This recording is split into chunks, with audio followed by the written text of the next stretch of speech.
Sa paglusad sa Cebu People's Action Center, nakigtagbo si Governor Pam Barriquatro sa mga district heads ug mga municipal coordinators.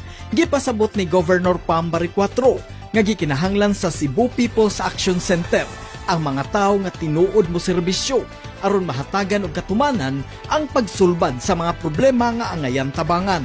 Ang Cebu People's Action Center mao'y gitahasan ni Governor Pam Barriquatro nga sumbunganan sa mga problema sa komunidad aron matagad ug mahatagan og sulbad. Sa pagbayloay og mga ideas, palawman pagyud ang pagpasabot sa mga tawo nga maglangkob sa Cebu People's Action Center o SIPA alang sa mas masinabtanon ug malambuon nga Cebu. Ako si Monching Auxtero, manginlabot ug magpakabana tungod kay ato ang Cebu.